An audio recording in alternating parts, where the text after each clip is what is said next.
right, folks, a beautiful Saturday morning here in Northeast Tennessee. So thankful to be here. I'm down here on the lower driveway, which needs so much work. We're right here by the main road. But we're going to kind of walk around and look at some of the plants, edible, medicinal things. I'm just seeing so many. And, well, I get so far away from wild edibles, medicinals from nature sometimes. Just, you know, you get caught up in the daily grind with family, grandkids, and working on the house and work, business, employment, and that sort of thing that you know, you get far away from nature. And I hate that. Anyway, folks, so here we are. It's Saturday.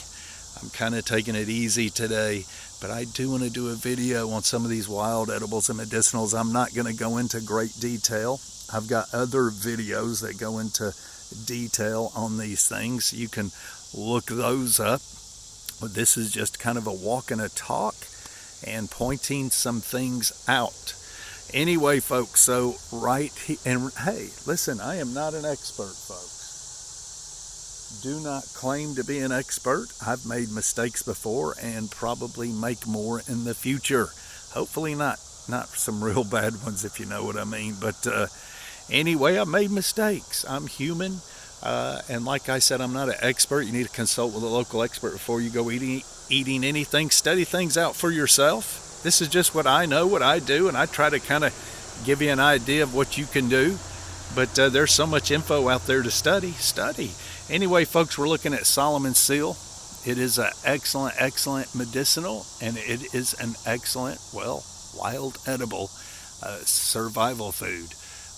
It usually not, I don't remember what time of the year that it gets berries underneath it, but you can see some little stems down there underneath it, little things hanging, and it'll get berries underneath there.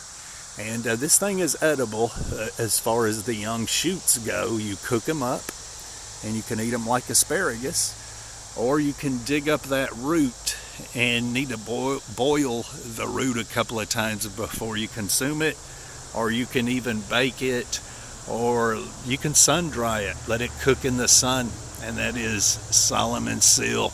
And so the root is edible, the young shoots are edible, all needing to be cooked, but it is very medicinal as well. Okay, so we've got, let's get up here. I'm on the side of a hill. Oh my. All right, so we've got Bloodroot right here, folks. That is Bloodroot. Bloodroot is, the root looks like it's bleeding. It's red, and it does bleed when you break it open. And that is, it can be dried out and this and that and used for skin cancer or other skin problems. It is not edible, folks. All right, now this is wild yam right here. Now this is another medicinal plant. It's not a yam like you would eat or buy in the store or grow in your garden. It is medicinal, and it is for like female. It's medicinal. Not going to go into great detail, but it's a woman's plant, a female's plant. And so, anyway. All right, let's get down from here. I don't really see anything else. Now, I might fall, so bear with me. It is slick out here, folks. All right, so we're just going to kind of walk on this one little path, this one little driveway, and look at things. All right, so I do believe that is spice bush. Oh, yes, it is. We'll find a spice bush. Now, we've got spice bush all, there goes my neighbor. We've got spice bush all over this property. I mean, all over it. Spice bush, autumn olive, and that sort of thing. This is spice bush. And right now, the little berries will be green. Now, spice bush, you can simply just break the leaf and smell it. And man, amazing. Kind of like allspice, you can use the berries as a spice. Dry them out, grind them up, use them as a spice. and delicious. Now, these berries will be red, dark red when they are ready. These are some small young green berries, kind of an oval type shape.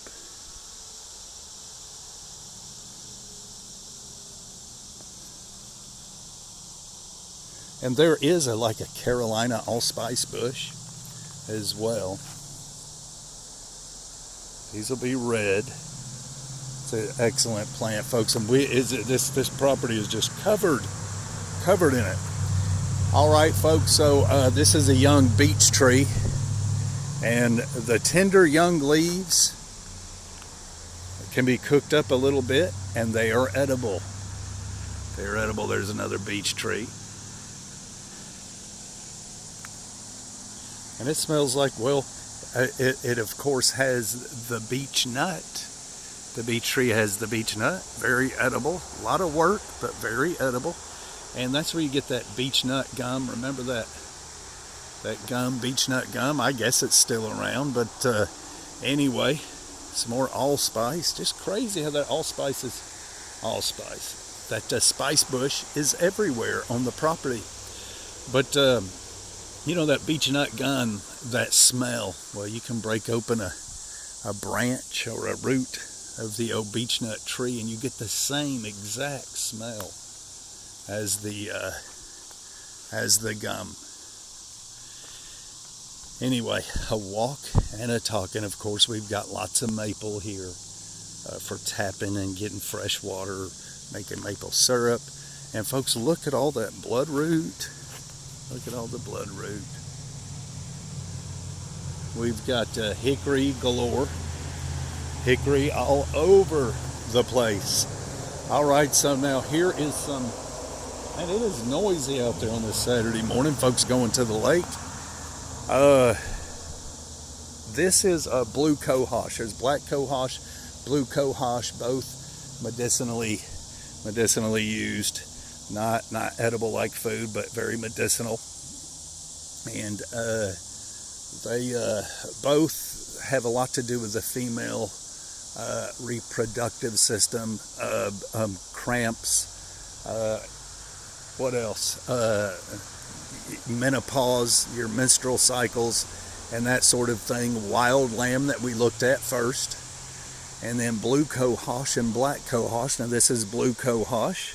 That's poison ivy, folks. And here is the berries. Now there's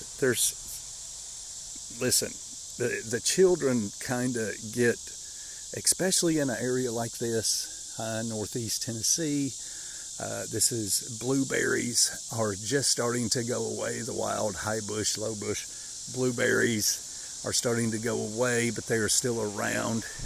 And these are coming about.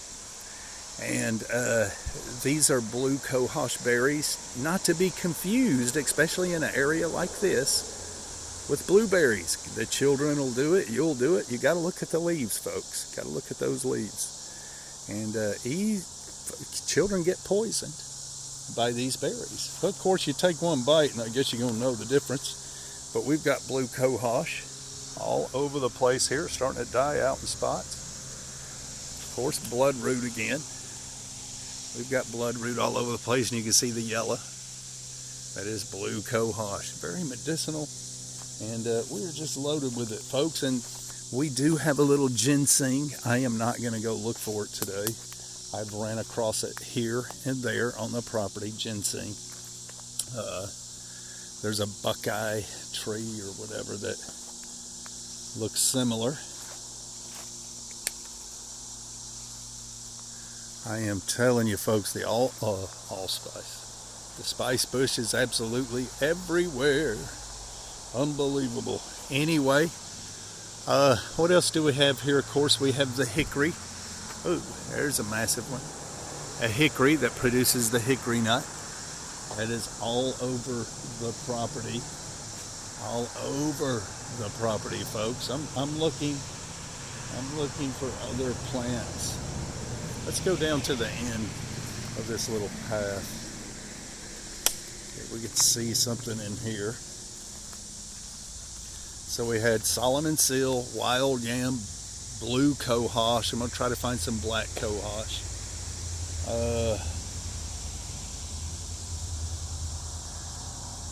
Spice bush. Here's us another spice bush. Now I've passed several spice bushes, and here is another one. See those little berries.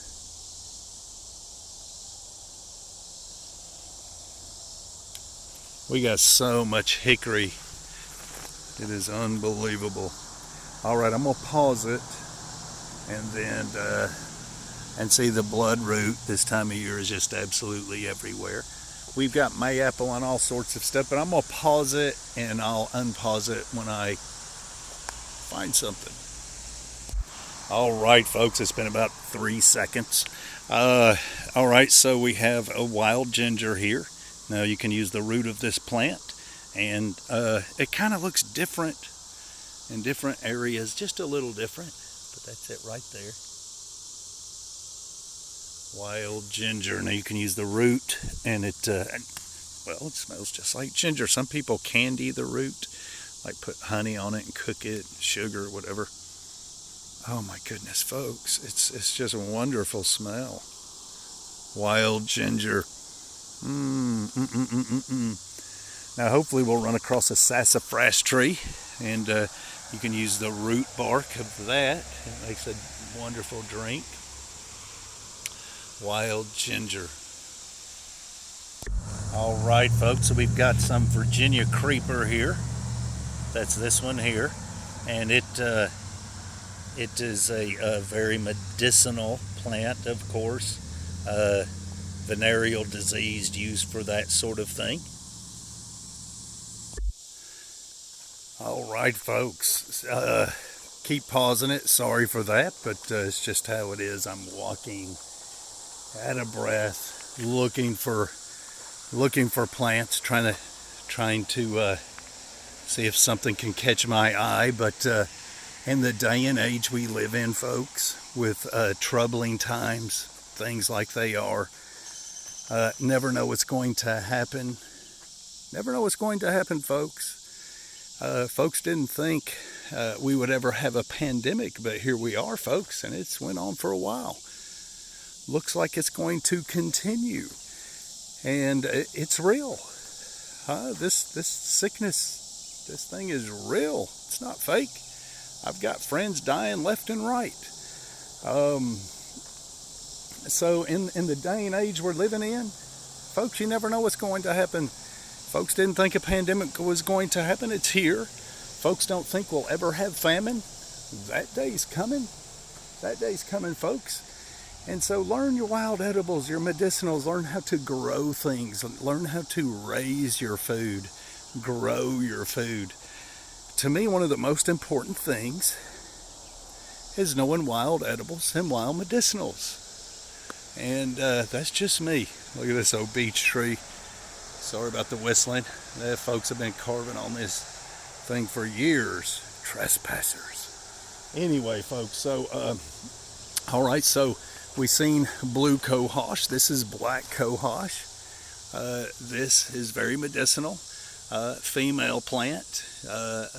It is for menopause, menstrual cramps, your menstrual cycle, that sort of thing.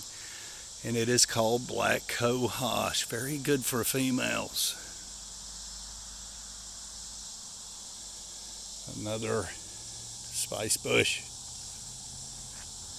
I'm not real familiar with spice bush, Carolina allspice, because it's not plentiful where I am from, which is Georgia. And anyway, folks, so hey, listen, learn those wild edibles, those wild medicinals. You're not going to go wrong. It's fun, and you are not going to go wrong, folks. Out of breath, folks. Anyway, this is very small, so I'm not 100% sure. We'll go look at another one just to make sure, but this is looks like an eastern redbud tree, just a little seedling.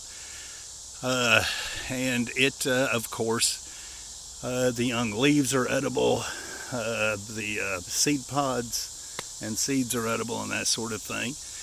but the eastern redbud, which is very plentiful around here. Now see, if I was in a survival situation, I'd take all these leaves, I would boil them up a little bit and enjoy. All right, folks, we've got like a briar, greenbriar. Now greenbriar covers cat's briar and all the other briars that are in this family out there. Greenbriar looks a little bit different than most of what we had there in Georgia, but you can cook up those leaves and eat them, especially the younger ones. And this thing is full of thorns, so be careful. But as you can see, the deer have came by, the animals, and they have eaten all of the young shoots. And yeah, they've eaten all those young shoots because they are flat delicious when cooked or raw. But the root of this plant is a vine, is very edible. The younger ones aren't so fibrous, so you can kind of cut them up and cook them up, boil them and cook them. The bigger ones, which I've got some videos on, some massive ones, you can boil them up, work them, you know, and make a starchy drink out of them. So that is greenbriar, and this is one of my favorites. All right, folks, I am wore out climbing up the side of the mountain. Anyway, we've got Pipsissewa. Now, like I said, I've got videos that go into a little more detail on all of these plants, at least most of them. Pipsissewa, it has a stem that comes up and then a berry on the end of that stem, and that berry's edible. Doesn't taste very good, but for a survival food, I would pull the whole plant up, eat the leaves, eat the berry. That's what I would do in a survival situation. Now, I've got this all over the property here. Now, this is an excellent medicinal. It is a diuretic, and it is excellent for kidney stones. Excellent for kidney stones, and that is Pipsissewa. That is a Native American name for it. All right, folks, so we have what we call the high bush blueberry, a wild blueberry bush, and you can see, well, we've already stripped this one, me and the kids. We'll show you another one if we come across one, but there's some ones that aren't quite developed, and there might be some that are kind of dried out. Yeah, there's one there that is dried out. But high bush blueberry, they are all over this property, and we munch on them. You can see that's right there. It's 7 feet tall. There we go.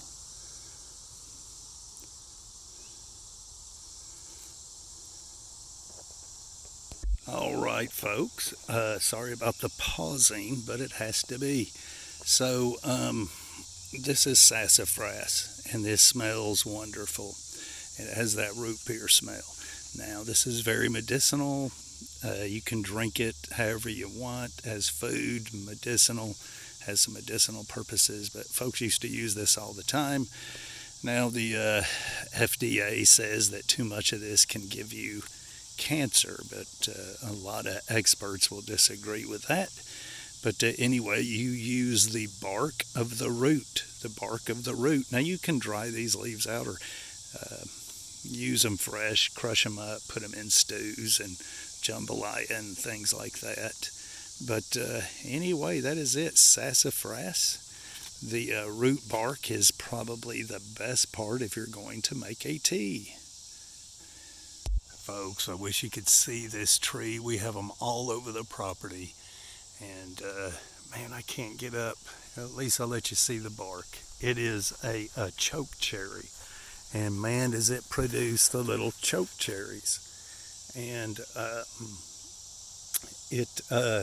they're all over the place, and I like them. I like choke cherries. Most people, well, I'm not saying most people, but a lot of people do not like them. You can only tolerate so many, but they make an excellent survival food. I like nibbling on them when I come across a choke cherry tree. So they are out. They have, I don't know, they've been out for a couple of weeks now. But anyway, choke cherry. Can't get up there to the leaves to let you look at them. But that's them there.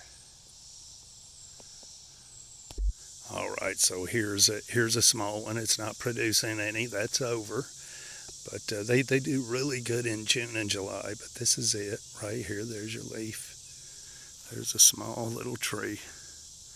And they are everywhere, choke cherry. All right, folks. Now this is a mulberry tree. They are all over the property as well. And you've got different type. Now, not all mulberry leaves and trees look like this, but this is one. And they produce a delicious fruit called mulberry.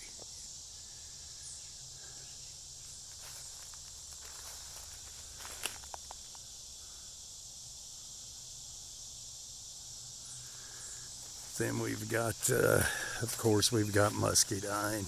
Everybody knows what muscadine is. Wild grape, muscadine, whatever you want to call it. Right there. Now these leaves can be cooked up, especially the young ones, and eaten, of course. The muscadine can be eaten as well. All right, folks, this is the autumn olive.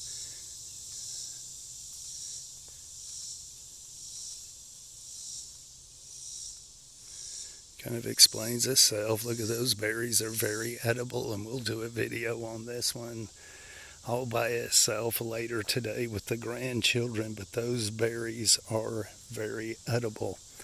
Autumn olive.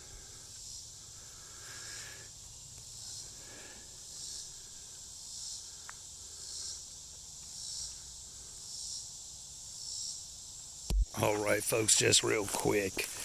Here is some awesome Greenbriar. We showed you the Greenbriar earlier, but here's Greenbriar in an older stage, a later stage.